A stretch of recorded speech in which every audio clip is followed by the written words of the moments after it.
Britney or Christina? What do you mean? Britney Spears? I don't know what I mean. I'm not even sure what I mean. I've never thought about it. Tom Cruise almost never loses his composure on camera. No yell response is enough to make an entire interview pause for a few seconds. And right after this are the moments Tom Cruise responded to interviewers who pushed things too far. Describe it. Katie has mentioned that she is embracing or at least exposing herself and opening herself up to Scientology. At this stage in your life, could you be with someone who doesn't have an interest? You know, Scientology is something that you don't understand. It's like you could be a Christian and be a Scientologist, okay? Scientology is something... So it doesn't replace religion. And it is a religion because it's dealing with the spirit, you know, you as a spiritual being. And it's something that there's tools that you have that that you apply to your life. Matt Lauer's questions started getting more sensitive with every passing minute. And everything almost changed direction when Tom Cruise was directly challenged over his views on antidepressants, especially after his comments involving Brooke Shields. I've never agreed with psychiatry, ever. Before I was a Scientologist, I never agreed with psychiatry. And then when I started studying the history of psychiatry, I started realizing more and more why I didn't agree with psychiatry. And as far as the Brooke Shields thing is, look, you gotta understand, I really care about Brooke Shields. I think here's a wonderful and talented woman. And I want to see her do well. Matt Lauer kept pushing the conversation into more uncomfortable territory, minute after minute. But Tom Cruise barely changed his expression, responding to everything with an almost unsettling level of calm. The difference is this was not against her will, though. But this wasn't against Brooke's will. Matt, I'm asking you a question. I understand there's abuse of all of these things. No, you see, here's the problem. You don't know the... Tom Cruise even started calling out Matt Lauer's behavior live on air. It's very impressive to listen to you because clearly you've done the homework and you know the subject. And you should. And you should do that also because just knowing people who are on Ritalin isn't enough. You should be a little bit more responsible in knowing I'm really... not prescribing Ritalin, Tom, and I'm not asking anyone else to do it. Well, you are. You're saying... No, I know some people who seem to have been helped. But it's like, this is a very important issue. This is a very... And you know what? And you're here on the Today Show. Right. And to talk about it in a way of saying, well, isn't it okay, and being reasonable about it when you don't know, and I do. I think that you should be a little bit more responsible in knowing what it is, because you communicate to people. During the sensitive period right after Tom Cruise and Nicole Kidman finalized their divorce, Australian journalist Peter Overton decided to go straight into the topic almost everyone else avoided bringing up. Was Nicole pushing the subject further until Tom Cruise finally shut it down with a short but very clear warning. At the London premiere of War of the Worlds, Tom Cruise suddenly found himself dealing with a ridiculous prank from someone pretending to be a reporter, and for the first time in years, his composure was genuinely tested. Yes. Now, why would you do that? Why would you do that? Come here. Why would you do that? Tom Cruise looked directly at the man, then kept repeating the same question in a calm but intimidating tone to the point where the prankster looked like he wanted to disappear on the spot. No, it's okay. No, wait 1 second. What's so funny about that? It's ridiculous. Do you like making less of people? Is that what?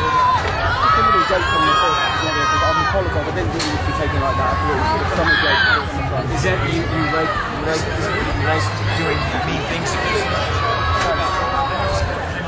That's really... Hey, no, don't run away.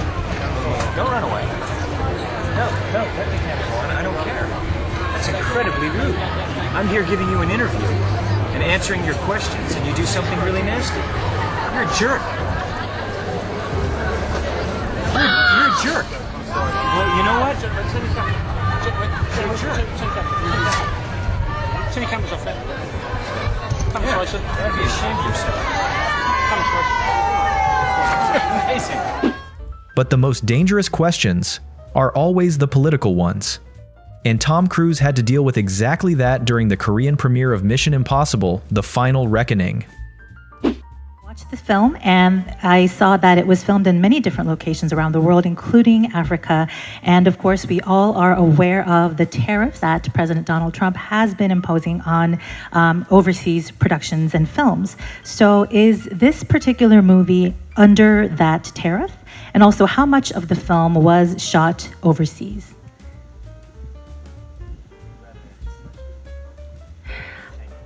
I think that's a fair answer. All right. Can we move on to the next question, please?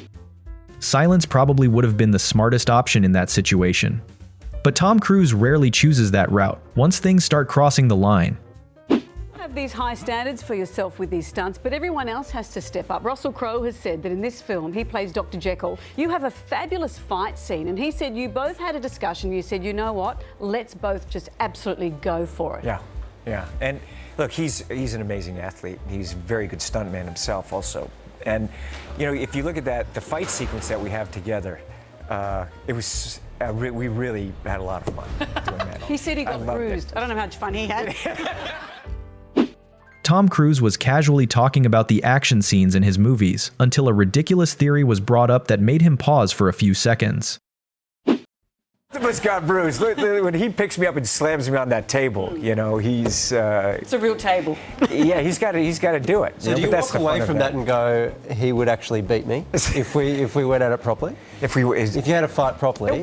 Why do you ask that question? It's like, I don't even think of stuff like that. I don't even think like I'm going to fight my friend. That's right, because you're always thinking of the audience when you're making things. Exactly. He's my friend, you know. Going back to Mission Impossible, one of my favourite bits of tech in that movie is, of course, the masks, right? And the reveal. If you could have a mask of just an average person, no one knows who you are, and you could walk about your life, no one knows that you're Tom Cruise, what are you doing? Beg your pardon? What are you doing? Like, it's not What you. would I do? Yeah, what would you do? No one knows it's you. They can't be there. No, but I just do the same thing I always do. Go watch movies. Go watch movies. Exactly. Go make movies. Go tour the world. During another appearance on the same show, Tom Cruise got a question that sounded completely normal, but clearly carried a subtle insult underneath it. And instead of getting uncomfortable, he simply reminded everyone exactly who he was. I feel it's a privilege. It's a dream of mine my whole life to do what I do and travel the world, the places where I was in America, and just work in these environments. And the kind of welcome that I get, I never take it for granted. It's very beautiful. So I enjoy it. I enjoy people, you know, and people are so kind to me, and I really cherish those moments. I really do. And it's something that I like having a chat, you know what I mean? I like sitting down hearing about people's lives, and it's also a privilege because when I'm here, people will share that with me, and it's very nice. We have a commonality of movies and culture going on. Jimmy Kimmel once pushed Tom Cruise into a similar conversation, joking that he could barely live like a normal person anymore because of how famous he was. Like with a group of 500 people out back of our theater, and you stop and take pictures with every one of them, and to be honest, I use you as a distraction to get to my car. So I'm trying to help you out with that. Appreciate that. But are there times where you just want to like get to where you're gonna go, and can you even could you get on public transportation or? Tom Cruise didn't argue back at all. He simply told a real story, one that completely flipped the conversation around and left Jimmy Kimmel with nowhere else to take the topic. I do go on transportation. My security loves that when I do that. Yeah, the tube in England. Oh, wait, I do that. Like sometimes I'll put on my hat and my earphones, and I'll just go in and get on the tube just if I want to get to the. Does that work? Do people stop Sometimes. You? It does. Sometimes it works. Sometimes, like, you know, people are during rush hour. Like I go in and I'll be there. And I remember one time I was there, and there's like 14-year-old kid. This girl was there, and everyone was looking at their phones, and I just saw her. I looked over, and kind of my head's down. I got my baseball cap, and she's just staring at me like this. And I looked at her, and she looked at me, and she just looked around the subway like this, and then looked back to me like, and I went.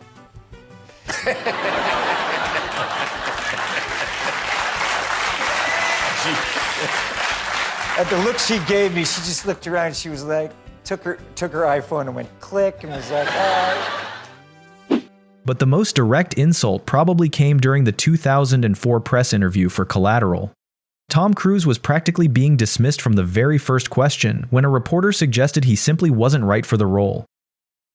Hi Tom, how are you? Hello, very well, thank you. So when I read about this movie, I said, well, this is a typical movie for Al Pacino or for Robert De Niro, and then you went and took that role upon yourself. I mean, I don't get afraid to take on characters. I get excited, you know. There's always that question of, is it going to work? Will I be able to do it? To what level? But I really enjoy starting a character and just having at it, you know, and see. And maybe that's exactly why Tom Cruise has never needed to raise his voice to defend himself. His confidence alone is usually enough to shift the entire conversation. That's about Vin. I mean, he's one kind of character. Oh yeah. There's no mistaking. Vincent's pretty determined and very professional at his job. And it's a lot of fun playing that kind of character, and also looking at, you know, the antisocial personality of something like that. But it was fun exploring that character and finding moments of fracture within him and seeing how that